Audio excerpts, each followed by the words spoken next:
দেখছেন সবাই জানে মাশাআল্লাহ। তাহলে আমার দাওয়াত দিচ্ছেন কি লিখে? কিসের পাল্লা বসাইবো? আচ্ছা মিজানের পাল্লা দা মাপুর লাগবো কি লিগা?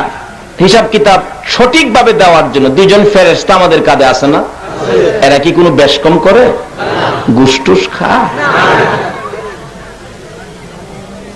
আচ্ছা এই দুই ফেরেশতা ধরেন হিসাব কিতাব ফেস পুষে লাগাইলো, ফেরেশতা হিসাব না দিলেও আমার আল্লাহ সব জানে কিনা? আল্লাহ নিজেই তো যথেষ্ট, হিসাবের দরকার কি? নিজেই জানে। এরপরও দুই ফেরেশতা হিসাব দিব, আল্লাহও জানে। এরপরে মিজানের পাল্লার দরকারটা কি? কথাটা কি বুঝাইতাম পারছি? আল্লাহ জানে কার কি পরিমাণ নেক আছে গুনাহ আছে, ফেরেশতারাও রিপোর্ট দিব। এরপরে মিজানের পাল্লার দরকারটা কি? আল্লাহ কইব মিজানের পাল্লা বসানোর কারণ হইল আমার নবীর খেলা দেখাইতাম। সুবহানাল্লাহ। আসতে গেলেন হাসরের দিন আল্লাহ ডাক দিবে, আখির নবীর উম্মতের বিচারের পালা। আক্কেলালি এদিকে আয়। ফেরেশতারা দেখো মাপ দাও, পাল্লা তুলবো।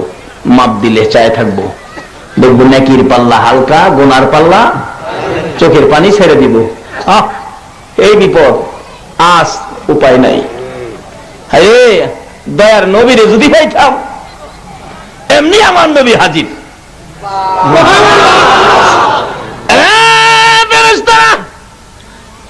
আমার উম্মতের ব্যথায় আমি সইতে পারি না রে।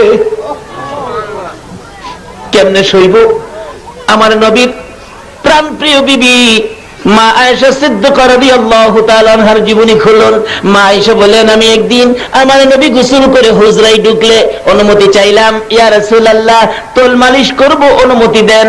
মা আয়েশা বলেন, আমার নবীর শরীর মুবারকে তোল মালিশ করতে যাইয়া দেখি